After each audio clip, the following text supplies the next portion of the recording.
Welcome class. So this is the first lecture of Introduction to Solid Mechanics. Okay, this is the first lecture of Introduction to Solid Mechanics. So particular in this lecture series, we will discuss about the different aspects of solid mechanics. Okay, according to a syllabus, the subject name is Introduction to Solid Mechanics, and the subject code is and the subject code is KCE 402.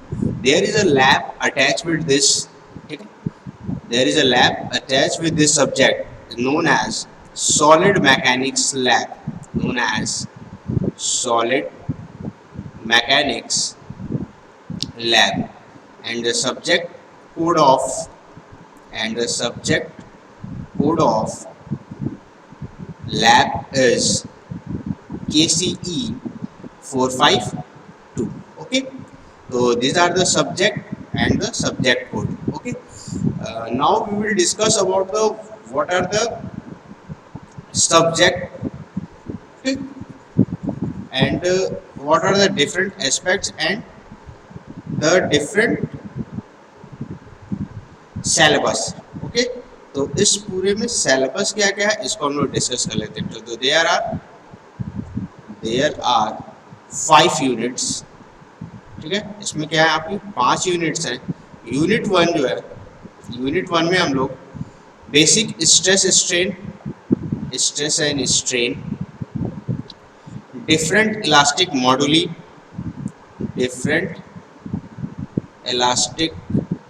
Modulus and normal stress and strain, principal stress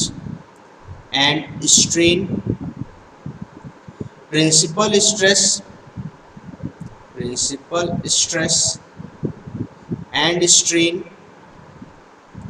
theory of failure and factor of safety. ठीक है, first unit में ये इतने topics हम लोग को discuss करने हैं. सबसे पहले हम लोग डिस्कस करेंगे स्ट्रेस स्ट्रेन क्या होता है, डिफरेंट इलास्टिक मॉडुलस क्या क्या है, नॉर्मल स्ट्रेस स्ट्रेन क्या है, प्रिंसिपल स्ट्रेस स्ट्रेन क्या है, थ्योरी ऑफ फेल्योर क्या है एंड फैक्टर ऑफ सेफ्टी. ठीक है, इन पूरे कॉन्सेप्ट्स के बारे में हम लोग फर्स्ट यूनिट में डिस्कस करेंगे. ओके, नेक्स्ट आता है हमारा सेकेंड यूनिट. ठीक है, सेकेंड यूनिट हमारा जो है वो है shear force diagram and bending moment diagram. ठीक है, डिफरेंट जो बीम्स हैं हमारे, जो आप लोगों ने मैकेनिक्स में पढ़ा होगा, इंजीनियरिंग मैकेनिक्स में जो बीम्स हैं, टाइप्स ऑफ बीम्स हैं, cantilever, simply supported, overhang beam. इन बीम्स के बारे में हम लोग डिस्कस करेंगे और उसकी एसएफडी बीएमडी हम लोग प्रिपेयर करेंगे. क्लियर, उसकी एसएफडी और बीएमडी हम लोग क्लियर करेंगे. तो ये आपका फर्स्ट और सेकेंड यूनिट हो गया. क्लियर, नेक्स्ट हम लोग आते हैं हम लोग थर्ड यूनिट पे. ठीक है, नेक्स्ट हम लोग आते हैं आपका यूनिट थर्ड यूनिट हमारा क्या कहता है. थर्ड यूनिट पे हम लोग को पढ़ना है बेंडिंग, टॉर्जन एंड शियर. ठीक है, बेंडिंग मोमेंट या बेंडिंग के बारे में पढ़ना हम लोग को, जिसमें हम लोग इक्वेशन देखेंगे. ठीक है, बेंडिंग इक्वेशन देखेंगे. फिर उसके बाद सेंटर्स के बारे में बात करेंगे, शियर सेंटर्स. ठीक है, और डिफरेंट सेक्शंस का हम लोग क्या निकालेंगे, स्ट्रेस फाइंड करेंगे. ठीक है, डिफरेंट सेक्शंस पे हम लोग बेंडिंग स्ट्रेस फाइंड आउट करेंगे. डिफरेंट सेक्शंस पे क्या फाइंड करेंगे, bending stress find. Similarly torsion में हम लोग टॉर्जन इक्वेशन फाइंड आउट करेंगे और उससे रिलेटेड हम लोग न्यूमेरिकल सॉल्व करेंगे. सिमिलरली स्ट्रेस में भी वही चीज करेंगे. ठीक है, डिफरेंट बीम्स पे. ठीक है, क्या क्या स्ट्रेसेस हम लोग को मिलेगा, शियर स्ट्रेसेस मिलेगा, वो हम लोग डिस्कस करेंगे. ठीक है, नेक्स्ट आपका आता है हम लोग का यूनिट 4. नेक्स्ट हम लोग का क्या आएगा, यूनिट 4. ठीक है, यूनिट 4 आपका डिफ्लेक्शन ऑफ बीम,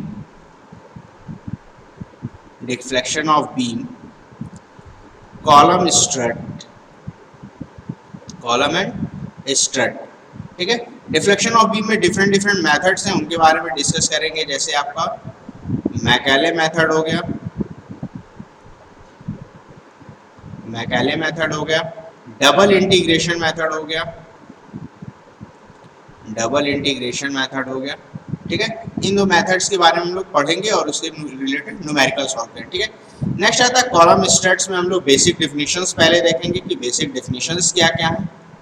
ठीक है, सबसे पहले हम लोग देखेंगे बेसिक डेफिनेशंस क्या है, उसके बाद डिफरेंट एंड कंडीशंस देखेंगे, डिफरेंट एंड कंडीशंस। ठीक है, different and conditions of column. ठीक है, उसके बाद आइलर इक्वेशन देखेंगे। ठीक है, उसके बाद हम लोग क्या देखेंगे, आइलर इक्वेशन। उसके बाद हम लोग क्या डिस्कस करेंगे, आइलर इक्वेशन डिस्कस करेंगे। It is not condition, it is equation, it is Euler equation के बारे में हम लोग डिस्कस करेंगे। ठीक है, उसके बाद फिर बकलिंग बिहेवियर देखा जाएगा हम लोग कि किस तरह से कौन बकल करता है। ठीक है, ये इतनी चीजें हम लोग को यूनिट 4 में पढ़नी है। तो पहले हम लोग पढ़ेंगे Macaulay method, double integration method, deflection of beam, क्या क्या चीजें होती, कैसे होती ये। उसके बाद column and stud second part है कॉलम एंड स्टड में, जिसमें हम लोग बेसिक डिफिनेशन देखेंगे, कॉलम क्या होता है, स्टड क्या होता है। उसके बाद डिफरेंट एंड कंडीशंस देखेंगे। ठीक है, उसके बाद फिर आइलर इक्वेशन देखेंगे। इसी में हम लोग रैंकाइंस इक्वेशन के भी बारे में पढ़ेंगे, रैंकाइंस फार्मूला जो है उसको भी हम लोग डिस्कस करेंगे। उसके बाद बकलिंग बिहेवियर देखेंगे, कॉलम का डिफरेंट डिफरेंट एंड कंडीशंस पे कैसे कॉलम बकल करता है। ओके, तो ये आपका टोटल 4th यूनिट में टॉपिक्स है। नेक्स्ट आता है हम लोग यूनिट 5। नेक्स्ट हम लोग यूनिट 5 में क्या क्या पढ़ेंगे। तो यूनिट 5 में सबसे पहला टॉपिक हम लोग का है स्प्रिंग, सेकेंड है थिन सिलेंडर, थिक सिलेंडर, और इसी में एक छोटा सा और है स्फेरिकल सेल, स्फेरिकल और सिलेंड्रिकल सेल। तो स्प्रिंग के बारे में हम लोग पढ़ेंगे, टाइप्स ऑफ स्प्रिंग पढ़ेंगे, कितने टाइप्स की स्प्रिंग्स होती हैं ये हम लोग डिस्कस करेंगे। ठीक है, फिर उसमें स्ट्रेस कैसे फाइंड आउट करते हैं ये पढ़ेंगे। क्लियर, डिजाइनिंग, थोड़ा बहुत डिजाइनिंग का पार्ट देखेंगे हम लोग, लैमिनेटेड स्प्रिंग्स के बारे में पढ़ेंगे हम लोग, लैमिनेटेड स्प्रिंग्स के बारे में पढ़ेंगे। ठीक है, तो ये स्प्रिंग का पार्ट हो गया। नेक्स्ट आते हैं थिक थिक सिलेंडर में, इसमें हम लोग हुप स्ट्रेस, सरकमफ्रेंशियल स्ट्रेस, ठीक है, फिर आपका स्ट्रेन, ठीक है, डिफरेंस पढ़ेंगे थिक एंड थिक सिलेंडर में। ठीक है, तो ये इतनी चीज़ें हम लोग क्या कर फाइंड आउट करेंगे थिक एंड थिक सिलेंडर में। उसमें आपका लेम्स इक्वेशन भी आ जाएगा, लेम्स इक्वेशन भी आता है आपका थिक एंड थिक सिलेंडर में। ठीक है, तो ये इतनी चीज़ें हम लोग पढ़ेंगे 5th यूनिट में। तो ओवरऑल सिलेबस समझ में आ गया क्या डिस्कस करना है। फर्स्ट यूनिट में हम लोग को नॉर्मल बेसिक्स पढ़ने हैं, स्ट्रेस क्या होता है, स्ट्रेन क्या होता है, प्रिंसिपल स्ट्रेस क्या होता है, प्रिंसिपल स्ट्रेन क्या होता है, थ्योरी ऑफ फेलियर क्या कहती है, फैक्टर ऑफ सेफ्टी क्या है, फिर प्रिंसिपल स्ट्रेस क्या है, कितने उसके कंपोनेंट्स हैं, कैसे कैसे उसको डिस्कस करना है, ये सारी चीज़ें डिस्कस करें। सेकेंड यूनिट में हम लोग SFD BMD डिस्कस करेंगे। ठीक है, SFD क्या है, BMD क्या है, डिफरेंट टाइप्स ऑफ लोड्स क्या क्या हैं, डिफरेंट टाइप्स ऑफ बीम्स क्या क्या हैं, उसके बारे में हम लोग डिस्कस करेंगे। थर्ड जो यूनिट आता है उसमें हम लोग बेंडिंग, फ्लेक्सरल, फ्लेक्सरल क्या होता है, बेंडिंग क्या होती है, ये डिस्कस किया जाएगा। थर्ड हम लोग टॉर्जन डिस्कस करेंगे और उसी में हम लोग शियर स्ट्रेसेस का भी कुछ पार्ट डिस्कस करेंगे। नेक्स्ट आता है 4th यूनिट। 4th यूनिट में हम लोग डिफ्लेक्शन ऑफ बीम और कॉलम एंड स्ट्रट्स के बारे में पढ़ेंगे कि डिफ्लेक्शन कैसे हम लोग फाइंड आउट करेंगे, जिसके 2-3 मेथड्स हैं। ठीक है, आपका मैकेले मेथड है, डबल इंटीग्रेशन मेथड है, इन सब चीज़ों को हम लोग डिस्कस करेंगे। उसके बाद आ जाएंगे हम लोग कॉलम एंड स्ट्रट। ठीक है, कॉलम क्या होता है, स्ट्रट क्या होता है, कैसे उसमें बकलिंग फाइंड करते हैं, क्रिटिकल लोड कैसे फाइंड करते हैं, कौन कौन सी डिफरेंट एंड कंडीशंस होती हैं, ये सब डिस्कस किया जाएगा। नेक्स्ट आता है 5th यूनिट। 5th यूनिट में हम लोग स्प्रिंग पढ़ेंगे, थिक एंड थिन सिलेंडर पढ़ेंगे और स्फेरिकल सेल पढ़ेंगे। तो ये हमारा ओवरऑल सिलेबस है जिसको हम लोग को कवर करना है इस पर्टिकुलर लेक्चर सीरीज में। ठीक है, तो हम लोग स्टार्ट करते हैं आज आपका फर्स्ट लेक्चर जो है इंट्रोडक्शन टू सॉलिड मैकेनिक्स, जिसमें हम लोगों ने सिलेबस देख लिया। अब आते हैं उसके बेसिक्स पे। ठीक है, तो बेसिक्स के लिए हम लोग सबसे पहले देखेंगे। ठीक है, तो सबसे पहले बेसिक्स पे आते हैं। तो नेक्स्ट जो हम लोग सबसे पहले टॉपिक डिस्कस करेंगे कि what is strength of material. What is strength of material, strength of material क्या है, क्या समझते हैं हम लोग स्ट्रेंथ ऑफ मटेरियल से, ठीक है। तो स्ट्रेंथ ऑफ मटेरियल क्या है कि it is the branch of science, it is the branch of science in which we study about in which we study about the internal effects, internal effect, that is stress and strain, that is stress and strain caused by external load, caused by external load, that is force and moment, that is force and moment acting on a deformable body or structure। तो strength of material क्या है, ये एक study है जिसमें हम लोग internal effect stress और स्ट्रेन की स्टडी करते हैं, जो आपका एक्सटर्नल लोड यहाँ पे क्या क्या है, फोर्स को कितना फोर्स हम लोग अप्लाई कर रहे हैं, कितना मोमेंट अप्लाई कर रहे हैं, कितना टॉर्क उस पर्टिकुलर बॉडी पे अप्लाई कर रहे हैं, किस पे, ऑन अ डिफॉर्मेबल बॉडी, किसी डिफॉर्मेबल बॉडी पे स्ट्रेस एंड स्ट्रेन की स्टडी जो आपका एक्सटर्नल फोर्सेस की वजह से, एक्सटर्नल मूवमेंट की वजह से हो रहा है, उस स्टडी को हम लोग क्या बोलेंगे, स्ट्रेंथ ऑफ मटेरियल बोलेंगे। क्या बोलेंगे, स्ट्रेंथ ऑफ मटेरियल कहेंगे, ठीक है। तो what is strength of material, study of internal effect, that is stress and strain, that is stress and strain caused by external load, forces and moments। external load क्या क्या हमारे पास आते हैं, force, कितना हम फोर्स पर्टिकुलर बॉडी पे दे रहे हैं, वो आगे मूव कर रहा है, मोमेंट कितना होता है, acting on A deformable body और स्ट्रक्चर, किसी डिफॉर्मेबल बॉडी पे अगर हम लोड अप्लाई कर रहे हैं, उस लोड की वजह से जो हमारा इंटरनल इफेक्ट्स आएगा, इंटरनल इफेक्ट क्या क्या है, स्ट्रेस और स्ट्रेन, जो स्ट्रेस और स्ट्रेन हो रहा है उसके स्टडी को हम लोग क्या बोलेंगे, स्ट्रेंथ ऑफ मटेरियल, उसके स्टडी को क्या बोलेंगे, स्ट्रेंथ ऑफ मटेरियल, ओके।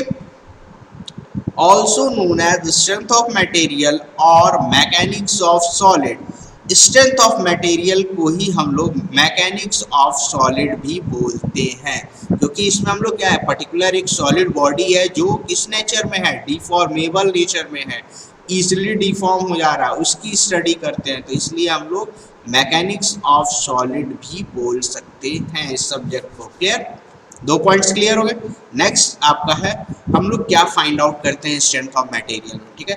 तो strength of material determines strength determined by stress at failure, ठीक है। Strength maximum value of stress, maximum value of stress at failure is known as strength, ठीक है। सबसे पहले स्ट्रेंथ फाइंड करेंगे। Next deformation, कितना वो बॉडी डिफॉर्म हो रहा है, कितना उसमें स्ट्रेस स्ट्रेन आ रहा है, कितनी उसकी लेंथ चेंज हो रही है, कितनी एरिया चेंज हो रहा है, कितना उसका वॉल्यूम चेंज हो रहा है, इन चेंजेस को हम लोग क्या बोलते हैं, डिफॉर्मेशन, इन चेंजेस को क्या बोलते हैं, डिफॉर्मेशन। नेक्स्ट स्टीफनेस, नेक्स्ट क्या फाइंड आउट करना है, स्टीफनेस। नेक्स्ट स्टीफनेस, स्टीफनेस क्या होता है, ability to resist deformation, ability to resist deformation load needed to cause a specific deformation determined by stress strain relationship। तो स्टीफनेस क्या हुआ कि डिफॉर्मेशन को रजिस्ट करना, डिफॉर्मेशन को रजिस्ट करेंगे हम लोग कैसे, कि उस पर्टिकुलर पे कोई लोड अप्लाई हो रहा है या पर्टिकुलर एनर्जी की वजह से या पर्टिकुलर स्ट्रेस स्ट्रेन रिलेशनशिप की वजह से जो पर्टिकुलर एक डिफॉर्मेशन हम लोग रजिस्ट कर रहे हैं, जैसे आपका रिजिलियंस हो गया, जैसे क्या हो गया, रिजिलियंस हो गया, टफनेस हो गया, हार्डनेस हो गया, ये सब चीज़ें क्या है, आपकी स्टीफनेस है, टाइप्स ऑफ स्टीफनेस है। नेक्स्ट आता है स्टेबिलिटी। नेक्स्ट हम लोग क्या फाइंड करेंगे स्ट्रेंथ ऑफ मटेरियल में, स्टेबिलिटी फाइंड करेंगे। तो स्टेबिलिटी क्या होता है, ability to avoid rapidly growing deformation caused by an initial disturbance, example buckling, ठीक है। तो हम किसी मटेरियल फोर्स लगाने के बाद वो कितना स्टेबल है ये भी फाइंड आउट करेंगे, ठीक है। जैसे एग्जांपल बकलिंग का, बकलिंग हमेशा कॉलम के केस में होता है, जब हम उसमें लोड प्रोवाइड करते हैं तो वो अगर सस्टेन कर लेता है तो ठीक है, तब तो वो वेल डिफाइंड है या वेल डिजाइंड स्ट्रक्चर है, लेकिन एक्सटर्नल लोड जैसे जैसे इंक्रीज करते हैं वो बकल होना स्टार्ट करता है, अपने लेंथ को डिक्रीज करना कर देता है या आउटपुट बकलिंग कर देता है, तो वो क्या होता है, स्टेबिलिटी डिफाइन करता है। तो हम लोग स्ट्रेंथ ऑफ मटेरियल क्या क्या फाइंड करेंगे, स्ट्रेंथ फाइंड करेंगे, मैक्सिमम वैल्यू फाइंड करेंगे स्ट्रेस की फेल्योर पे, कि कब वो मटेरियल किस वैल्यू पे फील कर रहा है। नेक्स्ट फाइंड आउट करेंगे डिफॉर्मेशन, उस फोर्स लगाने पे, पर्टिकुलर स्ट्रेस लगाने पे उस मटेरियल या उस बॉडी में कितना स्ट्रेन डेवलप हो रहा है, कितनी वैल्यू है या कितनी स्ट्रेन डेवलप हो रही है। नेक्स्ट हम लोग फाइंड आउट करेंगे स्टीफनेस, हम लोग रेजिस्टेंस फाइंड करेंगे कि पर्टिकुलर डिफॉर्मेशन कॉज करने के लिए कितना रजिस्ट कर रही है वो मटेरियल, ठीक है, जैसे टफनेस, हार्डनेस, रेजिलियंस, ये सारी चीज़ें क्या है, स्टीफनेस है, पर्टिकुलर एक मटेरियल के द्वारा स्टिफनेस प्रोवाइड की जाती है, रेजिस्टेंस प्रोवाइड किया जाता है, ठीक है। नेक्स्ट हम लोग फाइंड आउट करेंगे स्टेबिलिटी, वो मटेरियल कितना स्टेबल है, ओके। तो ये चार चीज़ें हम लोग बेसिकली आपका डिटरमाइन करते हैं स्ट्रेंथ ऑफ मटेरियल में, क्लियर। तो सबसे पहले हम लोगों ने डेफिनेशन देख लिया, ठीक है, फिर क्या क्या हम लोग फाइंड आउट कर सकते हैं ये चीज़ हम लोग डिस्कस कर ली, ओके।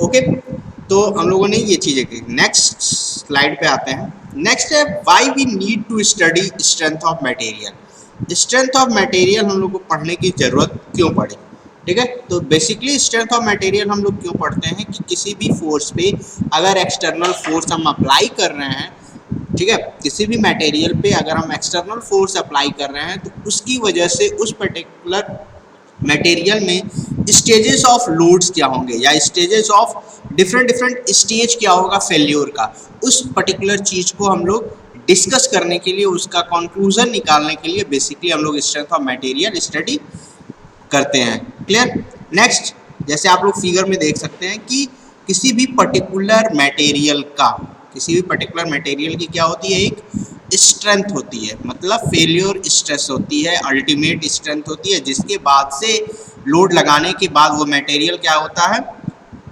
वो मटेरियल क्या होता है आपका कोलैप्स कर जाता है, ठीक है। तो वो बेसिकली हम लोग यहाँ पे डिस्कस करेंगे कि अल्टीमेट स्ट्रेंथ क्या होती है, स्ट्रेंथ कैसे फाइंड आउट करेंगे और उसके डिफरेंट एस्पेक्ट्स क्या होंगे, क्लियर। नेक्स्ट आते हैं हम लोग, सबसे फर्स्ट टॉपिक जो है हम लोग का वो है स्ट्रेस।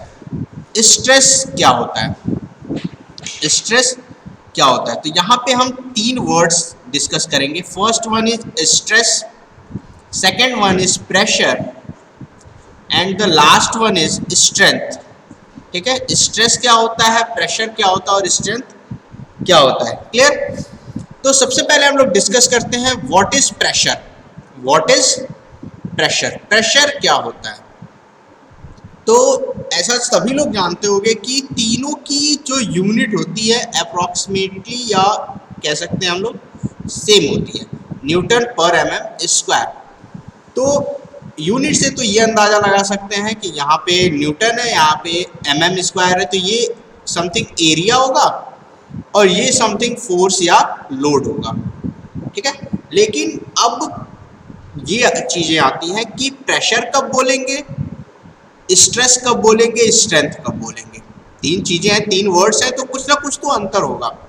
तो प्रेशर क्या होता है, प्रेशर क्या होता है, force,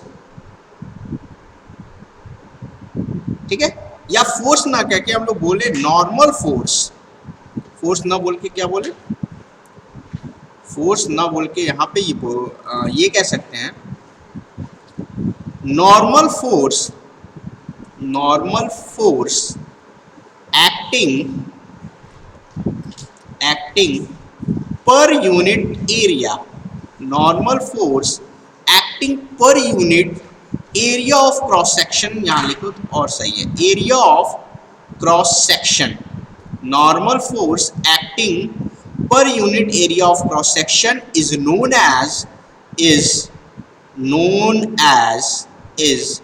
known as pressure, is known as pressure। मतलब क्रॉस सेक्शनल एरिया पे, क्रॉस सेक्शनल एरिया पे जो नॉर्मल फोर्स एक्ट करेगा, जो नॉर्मल फोर्स एक्ट करेगा वो क्या कहलाएगा? आपका प्रेशर कहलाएगा। वो क्या कहलाएगा? आपका प्रेशर कहलाएगा। फॉर एग्जाम्पल आप क्या ले सकते हो? सपोज ये कोई एक बॉडी है, ठीक है, ये कोई एक बॉडी है, इस पे ये फोर्स अप्लाई हो रहा है P का, और इसका अगर क्रॉस सेक्शनल एरिया A है तो हम लोग pressure is equal to define कर सकते हैं, हम लोग pressure is equal to define कर सकते हैं P बाई A। क्या डिफाइन कर सकते हैं? P by A। Pressure is equal to क्या हो जाएगा? P by A। यहाँ पे नेचर ऑफ फोर्स देखिए क्या है? नेचर ऑफ फोर्स क्या है? यहाँ पे नॉर्मल फोर्स है। क्या है? Normal force. नॉर्मल फोर्स का मतलब क्या होता है? क्रॉस सेक्शनल एरिया या सरफेस से 90 डिग्री का एंगल बनाए। सरफेस से क्या बनाए? 90 डिग्री का एंगल बनाए। अगर ये फोर्स इस तरह से लगा हुआ है 30 डिग्री पे, तो ये जो फोर्स होगा ये प्रेशर नहीं कहलाएगा, ये प्रेशर नहीं कहलाएगा। तो ये चीज़ ध्यान रखिएगा आप लोग। प्रेशर क्या होता है? Normal force acting per unit area of cross section, या फिर normal force acting per cross sectional area is known as pressure. Okay, और यूनिट क्या होगी इसकी? न्यूटन पर mm स्क्वायर। क्या होगी? न्यूटन पर mm स्क्वायर। अब आ जाते हैं हम लोग स्ट्रेस पे। अब हम लोग आ जाते हैं किस पे? Stress. What do you mean by stress? Stress क्या होता है? प्रेशर तो हमने जान लिया कि प्रेशर क्या होता है, अब पता करते हैं स्ट्रेस क्या होता है। तो force of resistance per unit area offered by a body against a deformation is known as stress, is known as stress। इसको क्या बोलेंगे? स्ट्रेस बोलेंगे। तो स्ट्रेस क्या होता है? जब भी कोई एक एक्सटर्नल फोर्स अप्लाई कर रहे हैं, एक्सटर्नल फोर्स अप्लाई कर रहे हैं, उसकी वजह से क्या होगा? वो बॉडी रजिस्ट करेगी।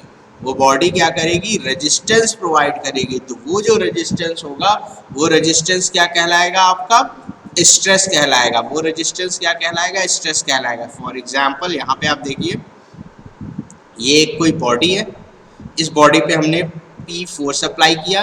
अब क्या होगा? अगर इसके इस क्रॉस सेक्शन को हम लोग देखते हैं, इस पर्टिकुलर क्रॉस सेक्शन को देखते हैं, तो इस तरह से ये कुछ शो करेगा। अगर ये P अप्लाई कर रहे हैं तो ये अपोजिट डायरेक्शन में P वैल्यू का इस फोर्स अप्लाई करेगा। P वैल्यू का फोर्स अप्लाई करेगा, मतलब उसको क्या करेगा? रजिस्ट करेगा, उसको रजिस्ट करेगा। तो स्ट्रेस क्या हुआ?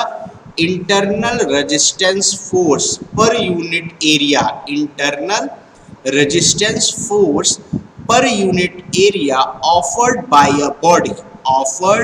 a body against deformation is known as stress, clear?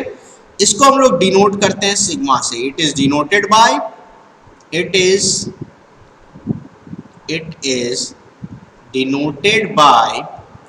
Sigma.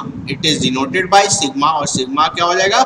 P upon A हो जाएगा। P क्या है? आपका एक्सटर्नल फोर्स और लोड है। A क्या है? Cross sectional area. तो दो चीजें समझ में आ गई। स्ट्रेस क्या होता है, प्रेशर क्या होता है। स्ट्रेस और प्रेशर समझ में आ गया, ठीक है। अब हम लोग आते हैं जो हमारा थर्ड था। थर्ड क्या था हम लोग का?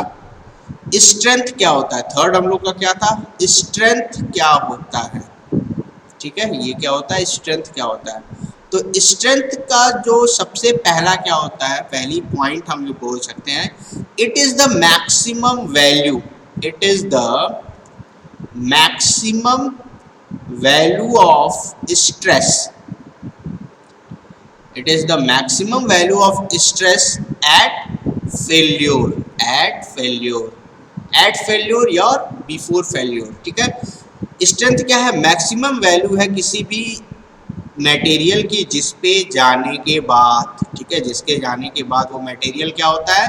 टूट जाता है। उसके बाद वो मटेरियल फेल कर जाता है, ब्रेक कर जाता है। तो स्ट्रेंथ क्या हुआ?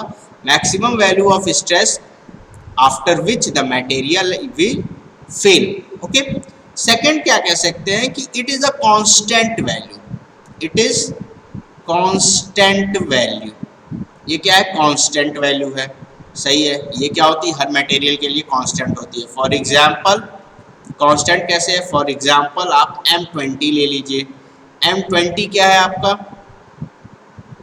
20 आपका कॉम्प्रेसिव लोड है, कॉम्प्रेसिव स्ट्रेंथ है कंक्रीट का, compressive strength of concrete eight 28 days, 28 days पे आपका 20 न्यूटन पर mm स्क्वायर का कॉम्प्रेसिव स्ट्रेंथ वैल्यू इस पे आनी चाहिए। ठीक है, सिमिलरली Fe415 ले लेते हैं, तो 415 क्या डिनोट करता है, टेंसाइल स्ट्रेंथ डिनोट करता है, tensile strength of steel, tensile strength of steel. Clear, तो ये क्या है, एक तरीके से कांस्टेंट वैल्यू है, समझ में आ गया। स्ट्रेस क्या है, इंटरनल रेजिस्टेंस, प्रेशर क्या है, normal force acting per unit area, strength क्या है, मैक्सिमम वैल्यू ऑफ स्ट्रेस है जो आपका, जिसके बाद मटेरियल क्या कर सकता है, फेल कर सकता है। क्लियर, तो स्ट्रेस, प्रेशर और स्ट्रेंथ समझ में आ गया। तीनों की यूनिट जो होती है आपकी न्यूटन पर mm स्क्वायर होती है, तीनों की यूनिट क्या होती है, न्यूटन पर mm स्क्वायर होती है।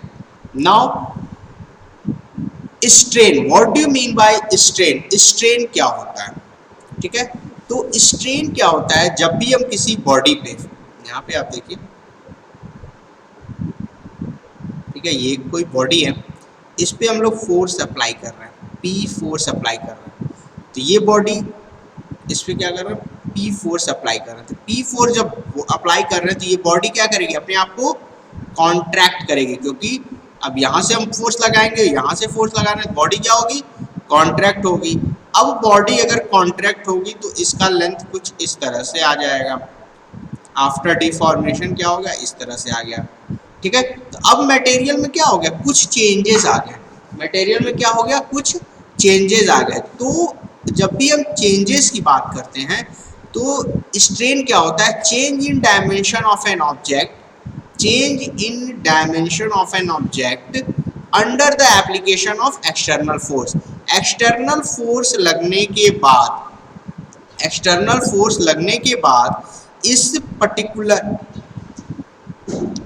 पर्टिकुलर मटेरियल के डायमेंशन में कितना चेंज आ रहा है, इस पर्टिकुलर मटेरियल के डायमेंशन में कितना चेंज आ रहा है, वो क्या कहलाता है, हमारा स्ट्रेन कहलाता है। ठीक है, वो क्या कहलाता है, हमारा स्ट्रेन कहलाता है। It is denoted by epsilon, इसको हम लोग किससे डिनोट करते हैं, एप्सिलॉन से कहते हैं। तो एप्सिलॉन इज इक्वल टू क्या हो जाएगा, change in dimension, change in dimension upon original या फिर इनिशियल डायमेंशन, ओरिजिनल और इनिशियल डायमेंशन। क्लियर, तो अगर इस फिगर को देखा जाए तो चेंज इन डायमेंशन निकालना है तो हम क्या करेंगे, L minus delta, clear, upon L। ठीक है, तो यहाँ से L से L कैंसिल हो जाएगा, डेल्टा L हमारे पास बटेगा, तो डेल L अपॉन L। ठीक है, और ये क्या हो जाएगा, डेल L क्या है, चेंज इन लेंथ, कितना लेंथ हमारा चेंज हो रहा है। यहाँ पे अगर कॉम्प्रेसिव फोर्स दे रहा है तो वो लेंथ कॉन्ट्रैक्ट हुआ, टेंसाइल फोर्स देंगे तो लेंथ एक्सटेंड करेगा। क्लियर, वो लेंथ क्या करेगा, एक्सटेंड करेगा। तो यहाँ से ये फॉर्मूला आ जाएगा, strain is equal to change in length upon original length या फिर इनिशियल लेंथ। क्लियर है, समझ में आ गया स्ट्रेन क्या होता है। नेक्स्ट आते हैं, what are the different types of stresses and strain. ठीक है, तो ये बेसिकली हमारे नॉर्मली हम कह सकते हैं। ठीक है, स्ट्रेस कितने टाइप्स के होते हैं, स्ट्रेन, तो सबसे पहला टेंसाइल स्ट्रेस है तो टेंसाइल स्ट्रेन होगा, कॉम्प्रेसिव स्ट्रेस है कॉम्प्रेसिव स्ट्रेन होगा, शियर स्ट्रेस है तो शियर स्ट्रेन होगा। ये नॉर्मल सी चीज़ें हैं कि टेंसाइल फोर्स लगा रहे हैं तो टेंसाइल स्ट्रेन होगा, तो इसको हम लोग बोल सकते हैं कि ये एक्सटेंशन है, एक तरीके से क्या है, एक्सटेंशन है। कॉम्प्रेसिव स्ट्रेस लगा रहे हैं तो वो बॉडी क्या कर रही है, कॉन्ट्रैक्ट कर रही है, तो इसको हम लोग बोल सकते हैं कॉन्ट्रैक्शन है, कॉन्ट्रैक्ट हो रही है। और शियर स्ट्रेस जब हम लोग प्रोवाइड करेंगे तो वो बॉडी क्या होती है, स्लाइड करती है। ठीक है, स्लाइडिंग मोमेंट होता है उस पर्टिकुलर बॉडी पे। क्लियर, तो ये आपके डिफरेंट टाइप्स ऑफ स्ट्रेस है। क्लियर, ओके, नेक्स्ट आते हैं हम लोग पढ़ते हैं shear stress. What do you mean by shear stress? तो शियर स्ट्रेस क्या होता है? जब भी किसी पर्टिकुलर बॉडी पे हम लोग टेंजेंशियल फोर्स अप्लाई करते हैं, जब भी किसी बॉडी पे हम लोग टेंजेंशियली इस फोर्स अप्लाई करेंगे और उस टेंजेंशियली फोर्स को अप्लाई करने से जो हमारा स्ट्रेस जनरेट होगा वो स्ट्रेस क्या कहलाएगा? हमारा शियर स्ट्रेस कहलाएगा। ठीक है, तो शियर स्ट्रेस क्या है? Stress induce when the body is subjected to equal and opposite forces that are acting parallel to resisting surface। ठीक है, एक कोई बॉडी है उस पर अगर हम equal and opposite forces apply करते हैं, ठीक है, जो पैरेलल है आपस में, तो वहां पे जो होगा वो क्या डेवलप होगा? वो क्या होगा? आपका स्ट्रेस जनरेट होगा और वो स्ट्रेस क्या कहलाएगा? शियर स्ट्रेस कहलाएगा। वो स्ट्रेस क्या कहलाएगा? हमारा शियर स्ट्रेस कहलाएगा। ठीक है, तो शियर स्ट्रेस इस पर्टिकुलर फिगर के अकॉर्डिंग क्या हो गया? आपका P/L। ठीक है, शियर स्ट्रेस को हम लोग डिनोट करते हैं, denoted by tau. Shear stress को हम लोग कैसे डिनोट करते हैं? टाउ से डिनोट करते हैं। तो यहाँ पे क्या हो जाएगा? P/L। ओके, नेक्स्ट आता है शियर स्ट्रेन। शियर स्ट्रेन क्या हुआ? ठीक है, फिगर में देखिए, अगर हम इसको P फोर्स दे रहे हैं तो वो कितना चेंज हो रहा है? DL चेंज हो रहा है। ठीक है, DL चेंज हो रहा है और हाइट क्या है? आपकी H है। तो यहाँ पे जो होता है शियर स्ट्रेन होता है वो एंगल के फॉर्म में आएगा और स्ट्रेन की वैल्यू आपकी क्या हो जाएगी? DL/H। कितनी होगी? DL/H। क्लियर है शियर स्ट्रेस? नेक्स्ट आते हैं हम लोग हुक्स लॉ। हुक्स लॉ क्या होता है? ठीक है, हुक्स लॉ क्या होता है? तो हुक्स लॉ क्या कहता है? ये देखिए, Hooke's law, according to Hooke's law, stress is proportional to strain within the elastic limit of the material. Stress is proportional to strain. Stress is proportional to strain within the elastic limit of the material. इसका मतलब ये है, the stress किससे denote करते हैं? Sigma is directly proportional to epsilon. Sigma is directly proportional to epsilon. अब हम क्या करेंगे? एक कांस्टेंट अप्लाई करेंगे। कांस्टेंट क्या हो जाएगा? Capital E epsilon. ठीक है, यहाँ से E क्या हो जाता है? Sigma by epsilon. ठीक है, तो आपका E क्या है? एक कांस्टेंट है। इस कांस्टेंट को हम लोग क्या बोलते हैं? Modulus of elasticity. इस कांस्टेंट को क्या बोलते हैं? Modulus of elasticity. ये कांस्टेंट आपका यंग्स साइंटिस्ट ने जनरेट किया था, इसलिए उनके नाम पे भी हम लोग इसको बोलते हैं यंग्स मॉडुलस ऑफ इलास्टिसिटी। तो हुक्स लॉ कहता है कि stress is directly proportional to strain within the elastic limit of the material, within the elastic limit of the material. ठीक है, अब ये एक स्ट्रेस एंड स्ट्रेन डायग्राम है। ठीक है, बेसिकली स्ट्रेस एंड डायग्राम हम लोग आपका माइल्ड स्टील पर डिस्कस करेंगे कि कैसे वो होता है। ठीक है, यहाँ पे आप क्या बोल सकते हैं कि जो 2 पॉइंट है ये आपका इलास्टिक लिमिट शो कर रहा है। ये क्या आपका शो कर रहा है?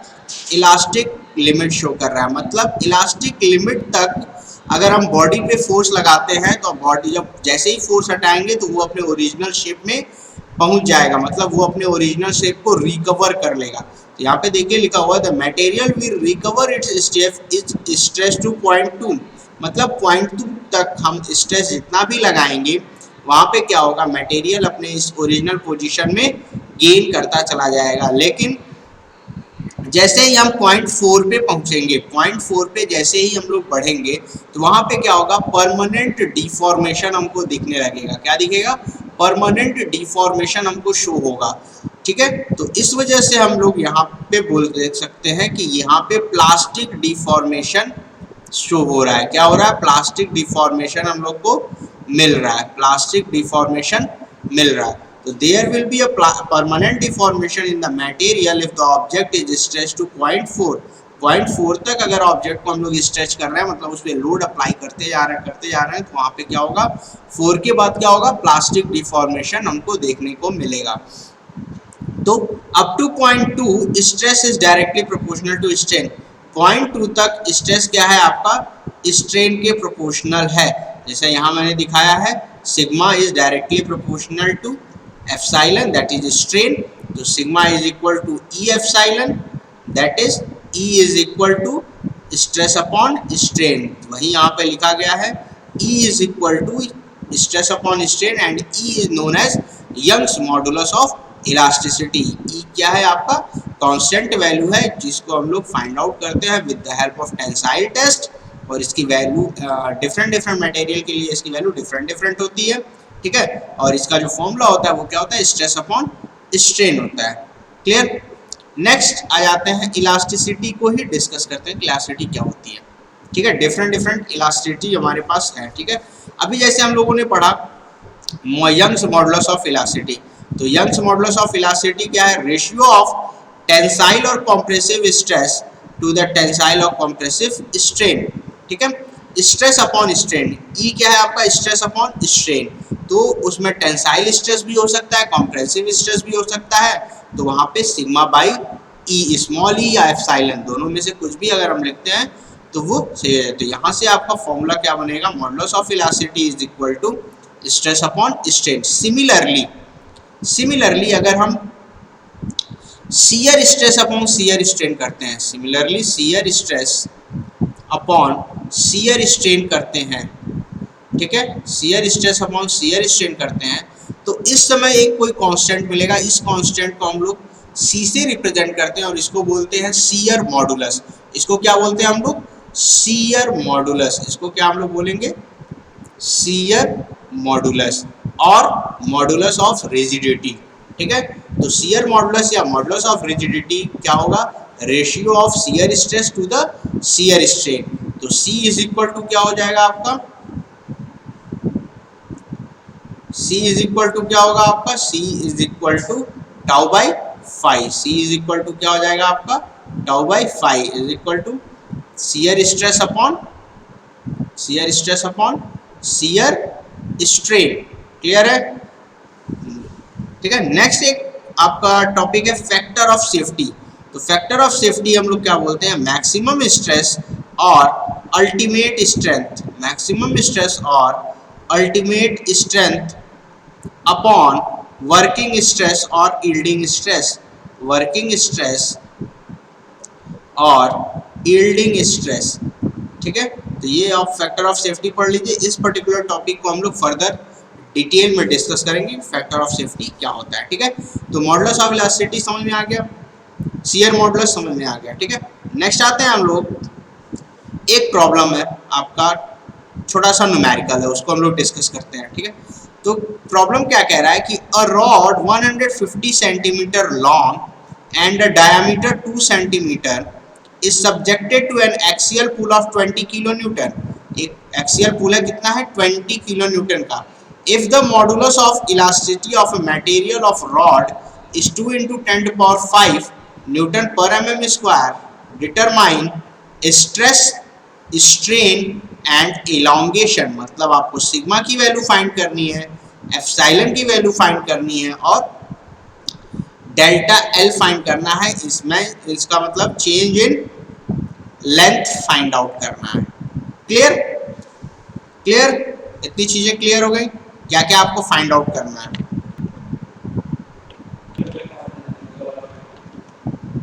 ठीक है। तो हम लोग को इस क्वेश्चन में पर्टिकुलरली फाइंड आउट क्या करना है, स्ट्रेस फाइंड करना है, स्ट्रेन फाइंड करना और चेंज इन लेंथ फाइंड करना है।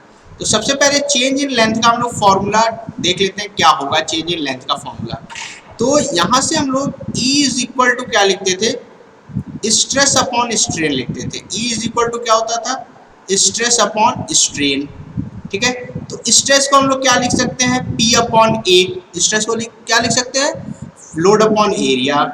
स्ट्रेन को क्या लिख सकते हैं, del L upon capital L, ठीक है। यहाँ से तो इसको थोड़ा सा मॉडिफाई कर लेते हैं, तो E into del L by L is equal to P by A। तो यहाँ से change in length is equal to क्या हो जाएगा, P into L upon A into E।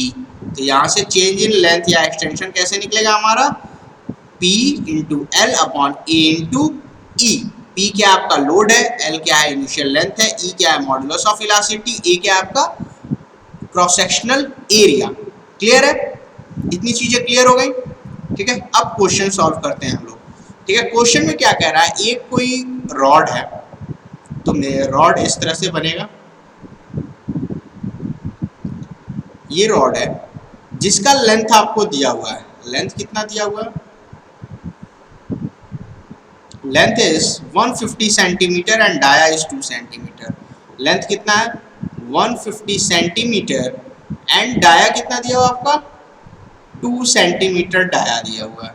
ठीक है, अब इस पे क्या लग रहा है, एक एक्सियल पुल लग रहा है, एक्सियल पुल लग रहा है इस तरीके से 20 किलो न्यूटन का, कितने का 20 किलो न्यूटन, 20 किलो न्यूटन का एक्सियल पुल लग रहा है। ठीक है, और कोई चीज दी हुई है हम लोग को, और हम लोग के पास यहाँ मॉडुलस ऑफ इलास्टिसिटी दिया हुआ है, कैपिटल ई की वैल्यू दे दी गई है। कैपिटल ई की वैल्यू कितनी है 2 into 10⁵ newton per mm square, कितना है E equal to 2 into 10⁵ newton per mm square. Okay, तो अब यहाँ पे सबसे पहली चीज हमको क्या निकालनी थी, स्ट्रेस निकालना था। सबसे पहले हमको क्या निकालना था, स्ट्रेस क्या होता है, क्या होगा, तो क्या होता है P बाई ए होता है, P तो गिवन है, ए क्या होगा, ए क्या होता है cross sectional area.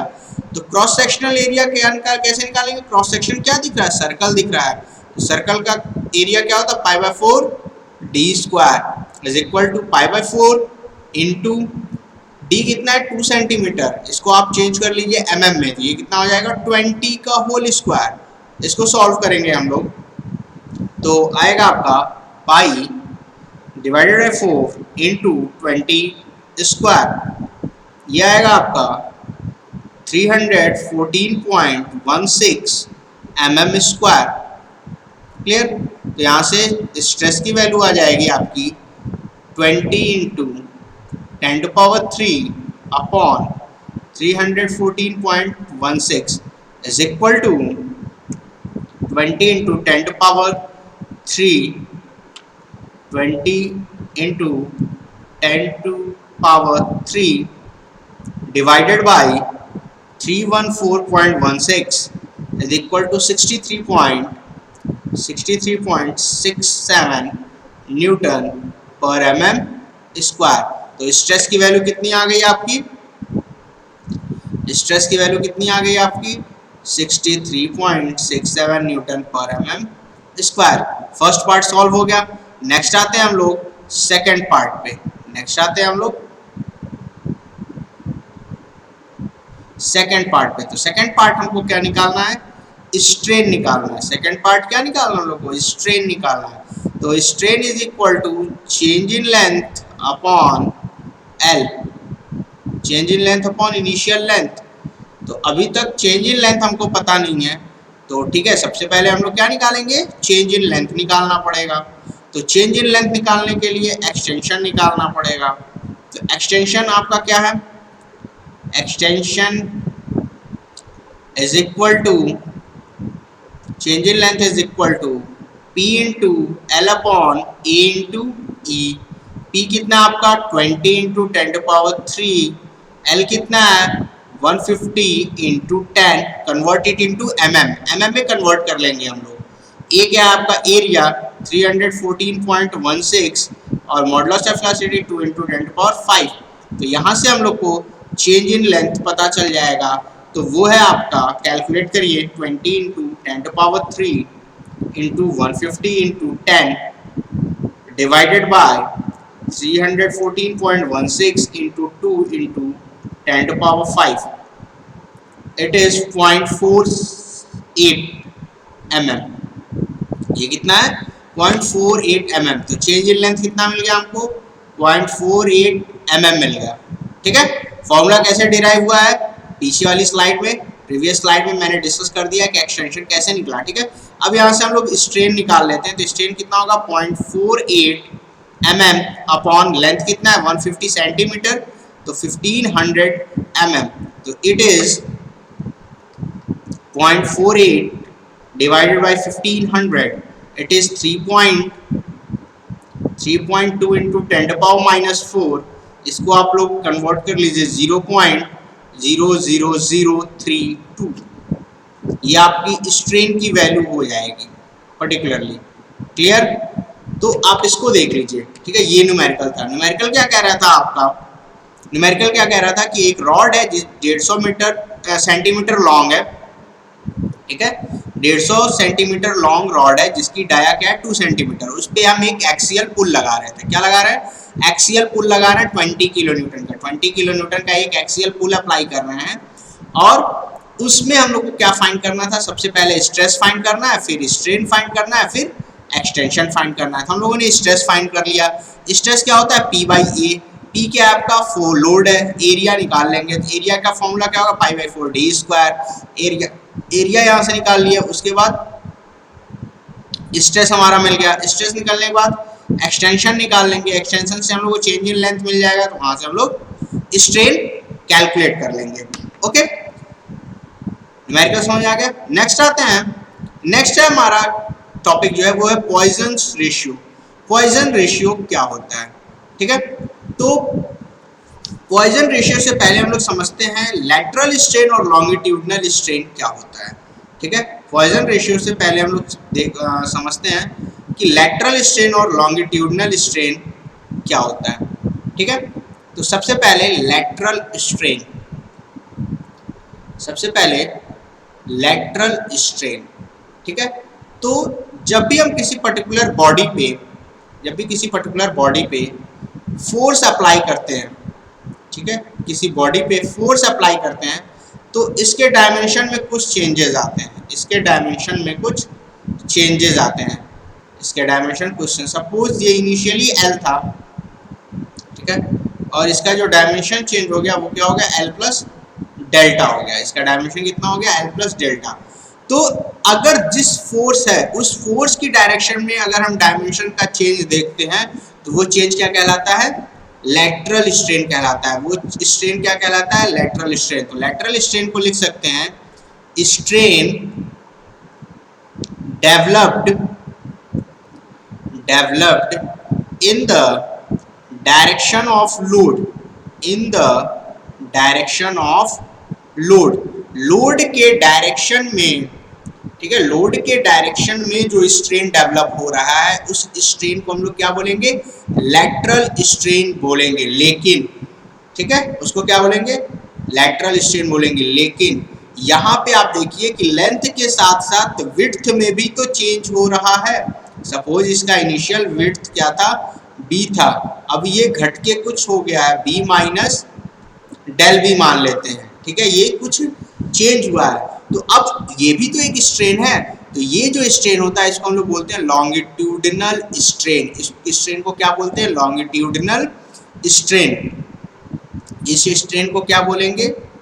Longitudinal strain. इस स्ट्रेन को क्या बोलेंगे? Longitudinal strain. तो क्या होगा? स्ट्रेन डेवलप्ड परपेंडिकुलर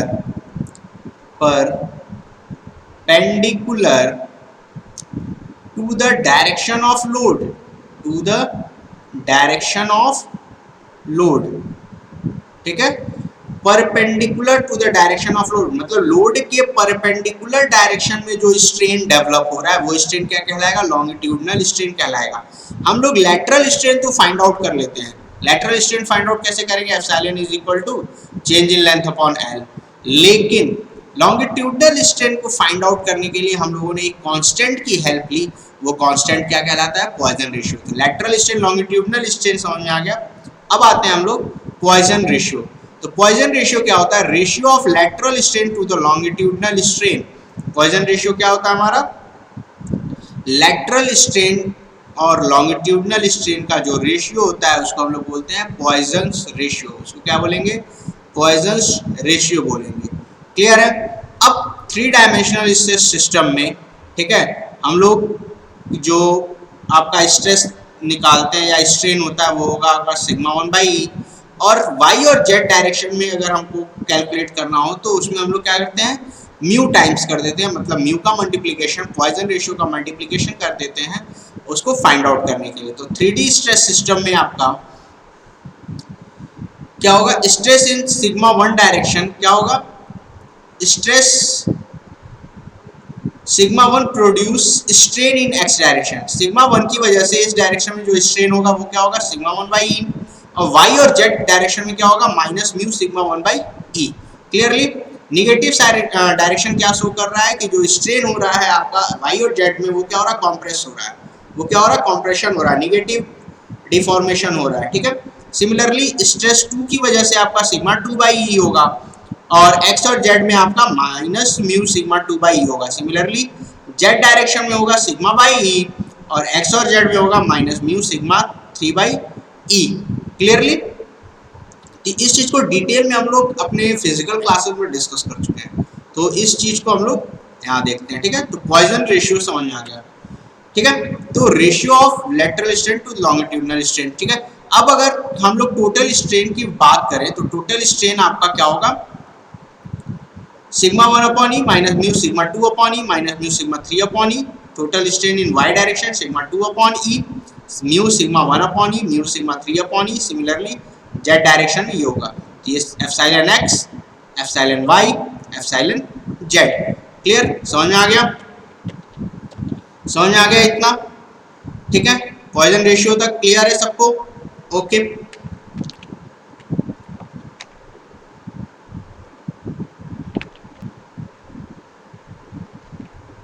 ठीक है, तो पॉइजन रेशियो समझ में आ गया। तो हम लोग स्ट्रेन की वैल्यू कैसे फाइंड आउट करेंगे, एक्स डायरेक्शन में sigma 1 upon E minus mu sigma 2 upon E minus mu sigma 3 upon ई, ठीक है। सिग्मा एक्स क्या है, एक्स डायरेक्शन में, और सिग्मा 2 है वाई डायरेक्शन में स्ट्रेस, और सिग्मा जेड क्या है, डायरेक्ट डायरेक्शन में एक्स, ठीक है। तो सिग्मा एक्स सिग्मा वाई और सिग्मा जेड हम लोग इस तरह से कैलकुलेट करेंगे। नेक्स्ट टॉपिक है हमारा analysis of bars of varying section, ठीक है। वेरिंग सेक्शन में मतलब जो सेक्शन है डिफरेंट डिफरेंट सेक्शन है उसके केस में हम लोग कैसे उसकी एनालिसिस करेंगे। एनालिसिस इन द सेंस हम लोग डिफॉर्मेशन कैसे फाइंड आउट करेंगे, analysis in the sense deformation कैसे फाइंड आउट करेंगे, ठीक है। तो पर्टिकुलरली इस तरह के क्वेश्चंस में या इस तरह के बार्स में हम लोग प्रिंसिपल ऑफ सुपरपोजिशन की हेल्प लेते हैं। किसकी हेल्प लेते हैं, प्रिंसिपल ऑफ सुपरपोजिशन की हेल्प लेते हैं, ठीक है। प्रिंसिपल ऑफ सुपरपोजिशन की हेल्प लेते हैं इस तरह के क्वेश्चन सॉल्व करने। प्रिंसिपल ऑफ सुपरपोजिशन क्या कहता है कि अगर किसी बार पे, ठीक है, एक बार पे P1 फोर्स लग रहा है और इस P1 फोर्स की वजह से उस बार में कुछ डिफॉर्मेशन हुआ, ठीक है। डिफॉर्मेशन कितना हो गया, हम लोग डेल्टा 1 मान लेते हैं, ठीक है।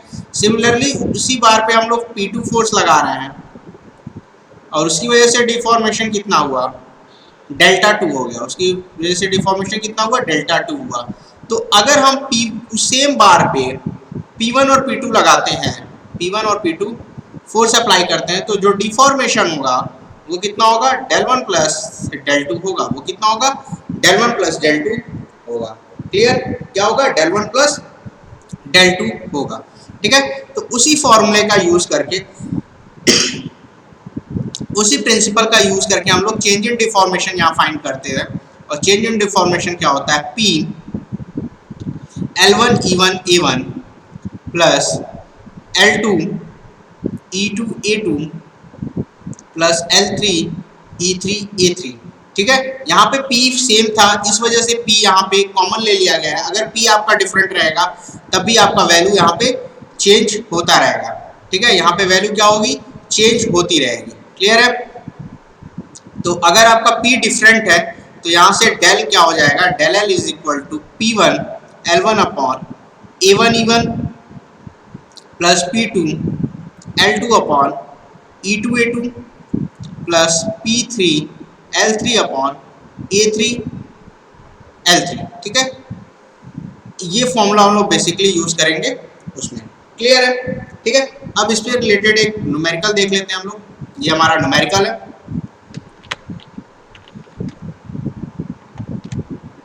ठीक है।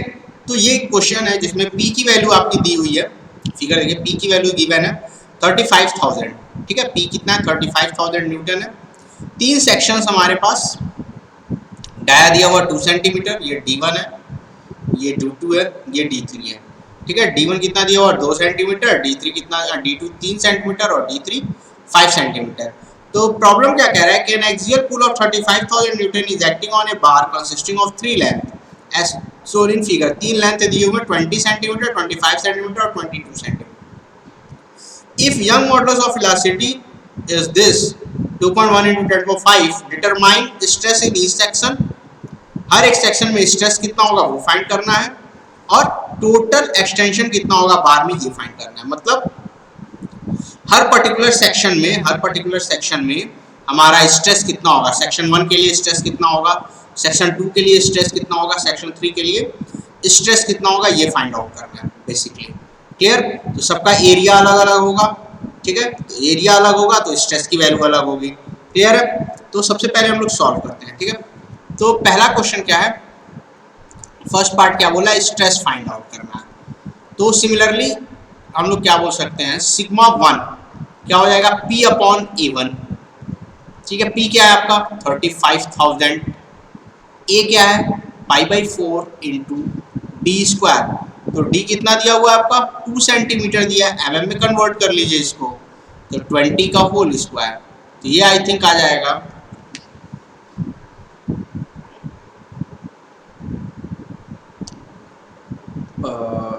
35,000 divided by pi, I think इसको आपका 3.4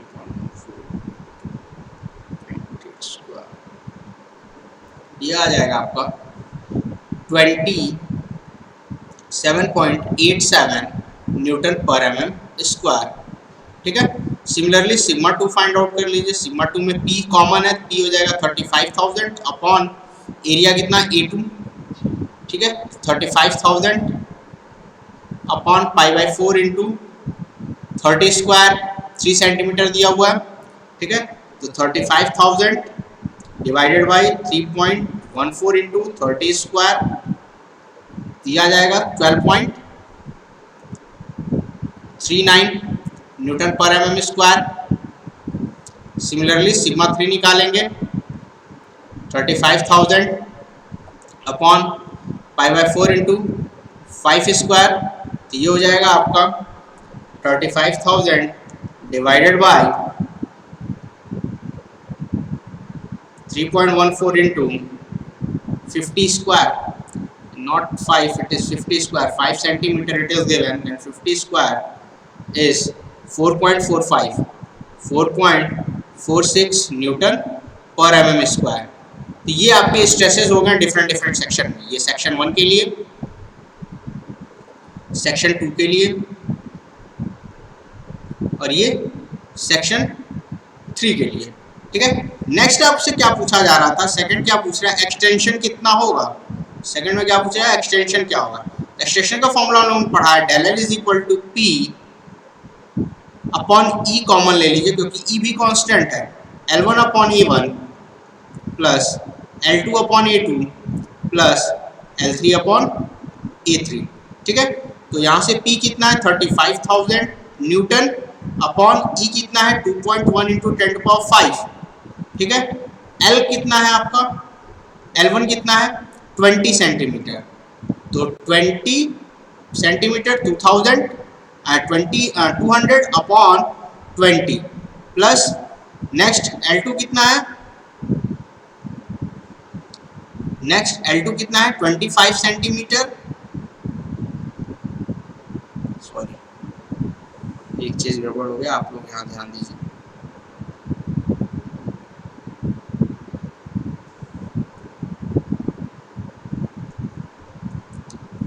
ठीक है। ये यहाँ पे क्या होगा, हम लोग एरिया ले रहे हैं नॉट डाया ले रहे हैं, यहाँ हो जाएगा, इसको नीचे लिख लेते हैं ज़्यादा से,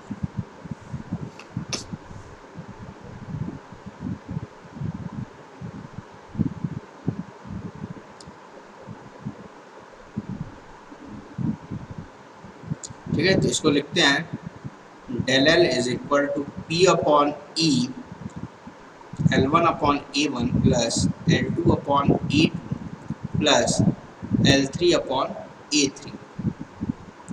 P कितना था 35,000 अपॉन 2.1 इंटू 10⁵, और L1 कितना है 200, एरिया कितना होगा π/4 इंटू 20 स्क्वायर प्लस नेक्स्ट आपका कितना है 25 सेंटीमीटर एंड 22 सेंटीमीटर, तो 25, तो I think it is 250 into pi by 4 into 30 square plus 220 upon pi by 4 into 50 square, ये आपका हो जाएगा। ठीक है, तो इसको कैलकुलेट करते हैं, तो इसको कैलकुलेट करेंगे 35,000 divided by 2.1 into 10⁵, it is 0.1667। ठीक है, अब इन इंडिविजुअल्स को कैलकुलेट करते हैं, तो ये आएगा 200 divided by 3.14 into 20 square, it is 0.15923 plus similarly 250 divided by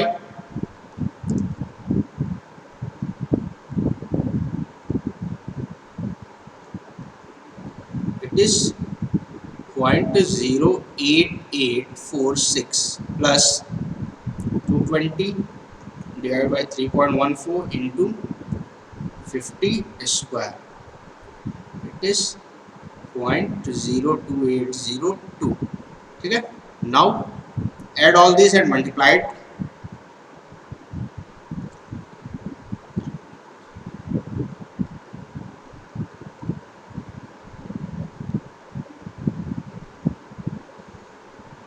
into 0.16667, it is 0.0 it comes 0.04595 mm। Clear, तो इस तरीके से हम लोग चेंज इन एक्सटेंशन निकाल लेंगे। क्लियर, तो क्वेश्चन समझ में आ गया। स्ट्रेस निकालना था, तो स्ट्रेस इन ईच सेक्शन आप कैसे निकालोगे, stress is equal to P upon A, तो पी कॉमन है। ठीक है, तो 1 के लिए क्या हो जाएगा, sigma 1 is equal to P upon A1, ये हो जाएगा 35,000 upon pi by 4 into 20 square, ये वैल्यू आ जाएगी। सेकेंडरी सिग्मा 2 के लिए P अपॉन A2 निकालेंगे, ये हो जाएगा 35,000 upon pi by 4 into 30 square, ये वैल्यू निकाल लेना। 3 sigma 3 is equal to P by A3। ठीक है, ये हो जाएगा 35,000 upon pi by 4 into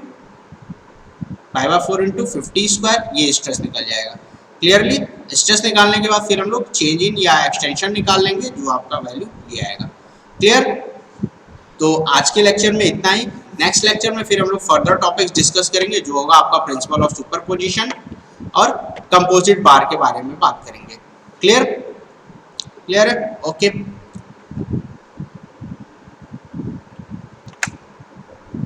thank you class.